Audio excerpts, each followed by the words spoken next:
Solero plays some of hip-hop's classic and soon-to-be classic tunes from yesterday and today, while giving you an overall backdrop on the original songs used to make these classic tunes through the art of sampling. So if you're at home with absolutely nothing to do, check out Lyrics to Go Wednesdays at 9 p.m. and Saturdays at 2 a.m. only on 90.3 FM WHPC, the radio voice of Nassau Community College.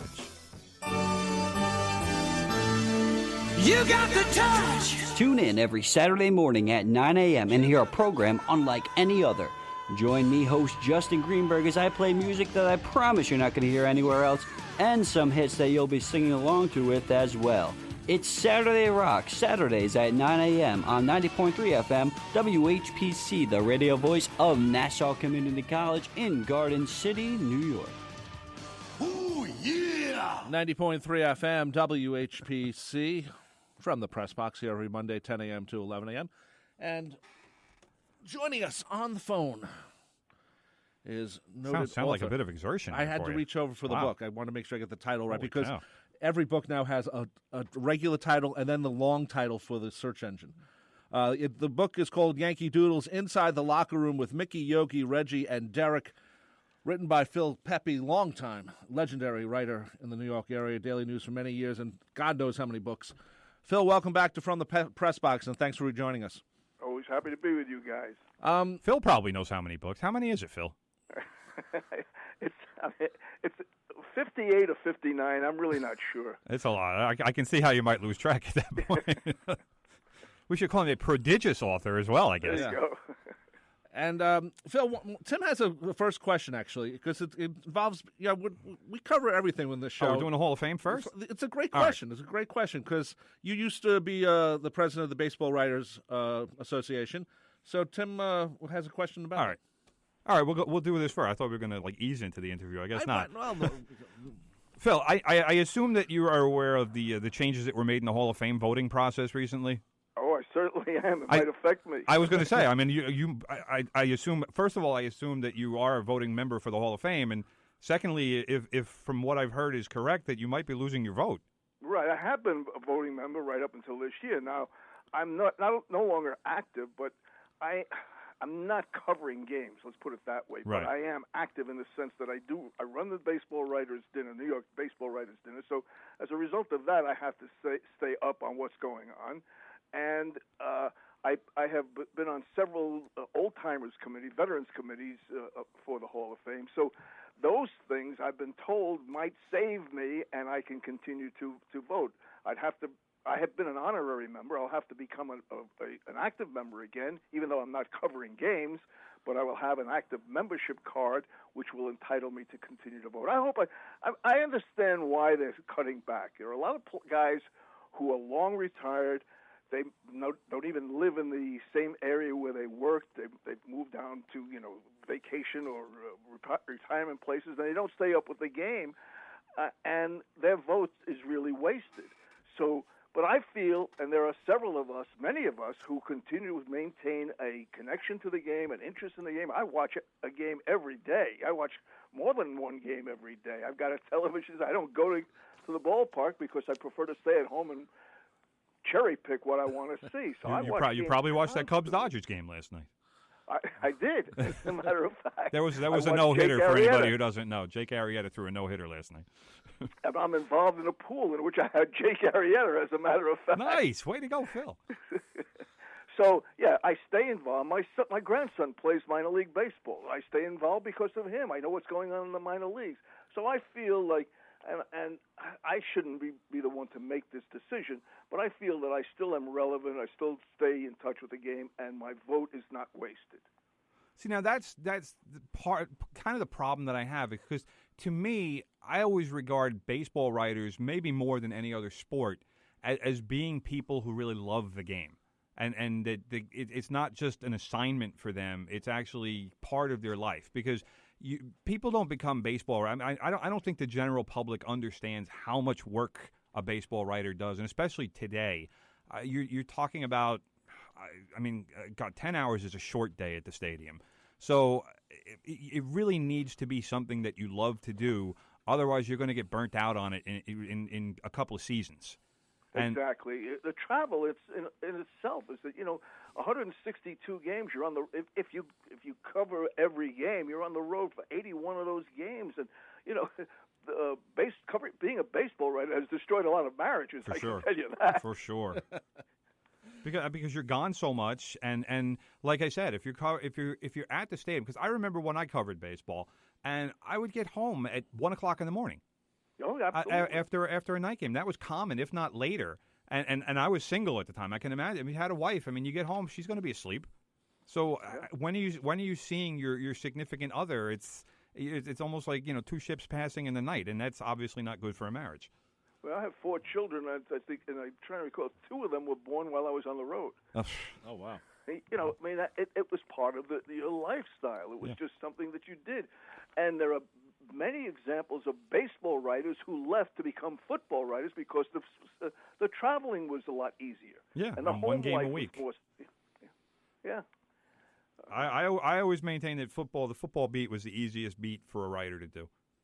Because it's regular hours and it's one game a week, and obviously the travel is limited to 8 or 9 games on the road a year, depending. Back then the exhibition season wasn't as long. But I had one season where I covered baseball, and when the baseball season ended, they put me on the Knicks beat because the Knicks were going for a championship. Oh. So I went from traveling in one sport to the other, and I was rarely home that year. Wow. Phil, you at one point you were it says on the back of your book here, you were past president of the Baseball Writers Association. What specifically is your job as the president of the Baseball Writers Association? Well, generally it's more of an honorary, a figurehead kind of thing. If a lot of it had to do with the relationship of the media to the teams. If we had a situation where we didn't have access to the clubhouse or we didn't have good accommodations in the press box, it was our job to try to, be a mediator and try to establish that. Fortunately or unfortunately, as the case may be, it was a 1-year deal. You hold that job for one season. You really can't do very much in one season. But it just so happened that the year that I had it was the year when Pete Rose was eligible for the Hall of Fame. And the controversy and the debate at the time was, should he be on the ballot or should he not be on the ballot? And so Jack Lang, who was the secretary-treasurer of the Baseball Writers Association of America, and I was the president, we requested a meeting with the board of directors of the Hall of Fame, who happened to be meeting in New York City at this particular time, and we requested an opportunity to go in and discuss with them this issue. And the most important thing we had to say, our strongest argument was that we were not there to say that we would vote for Rose or not vote for Rose. All we wanted to say was that the baseball writers are very reliable people. They have done a great job with the Hall of Fame for many, many years. As an aside, if you look at the number of people in the Hall of Fame, the baseball writers put in about 1/3 of those who are in. A lot of the people who are in there who shouldn't be in there were not put in by the baseball writers. That's true. The fact that you need 75% to be elected, that tells you that you got to be something special. It's very difficult to get that 75%. So our message was to say, give us the opportunity to make this decision. We will allow us to put his name on the ballot and allow us to do the right thing. We always have done the right thing. We will continue to do the right thing.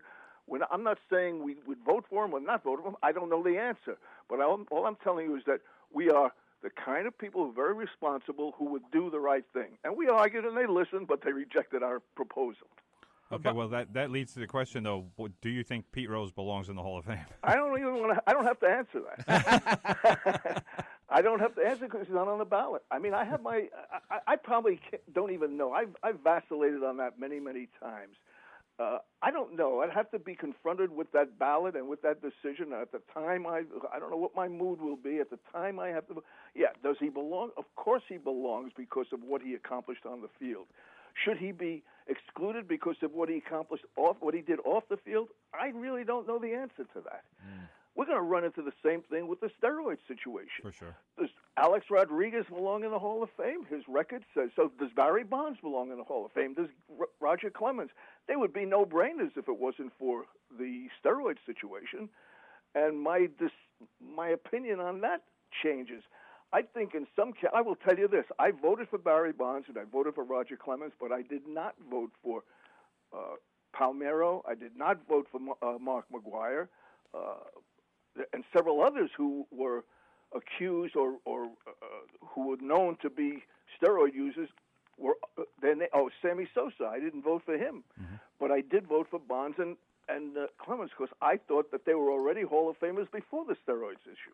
Okay, which makes sense. I mean, it's obviously Barry Bonds was able to inflate his statistics late in his career, but like you said, he was a guy who was on his way to the Hall of Fame before any of that stuff started.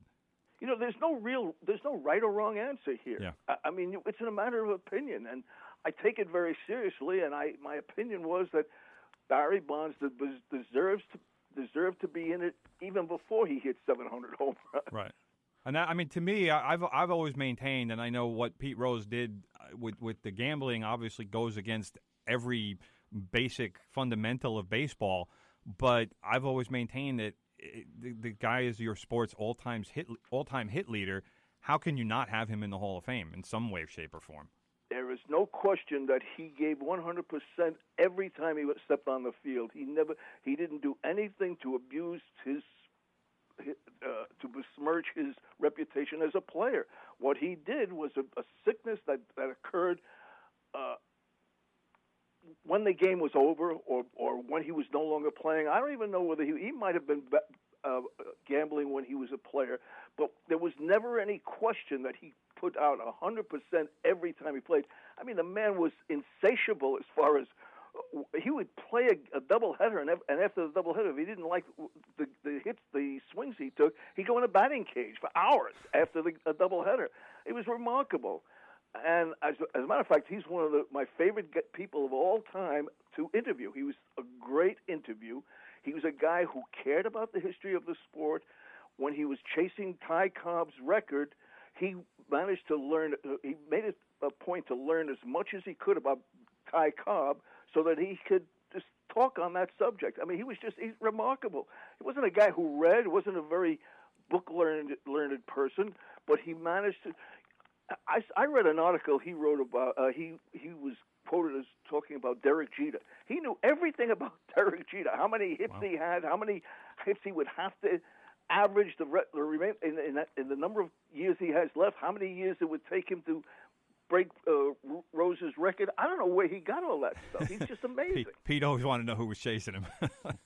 Everything. He knows everything about the game.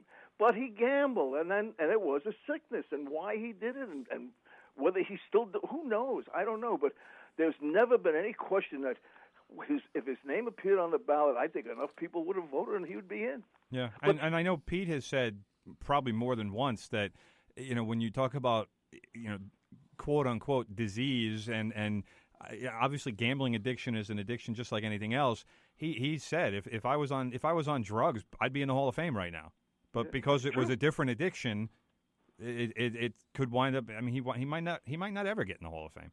Joe Jackson is not in the Hall of Fame. You ever check his record? Oh yeah, I know Joe Jackson's right, and there's a lot of people who still maintain to this day that Joe Jackson had nothing to do with the Black Sox, and he basically was not an intelligent guy, and was just kind of swept along with that tide of players who actually were doing something to fix the games. But if you look at what Joe Jackson did in that series.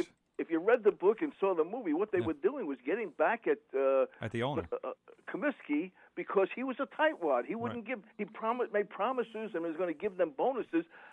Ed Seacott was supposed to get a bonus for winning 30 games, and for some reason, Comiskey just found a loophole where he held him out. I guess he didn't allow him to win that 30th game, and so the only recourse they had was to get back at Comiskey, and they would.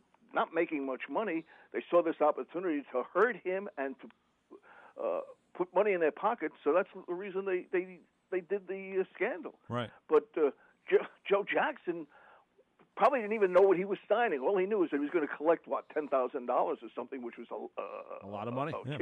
Back then, that was a huge amount. Yeah. Of money. Back then, that was more than a house.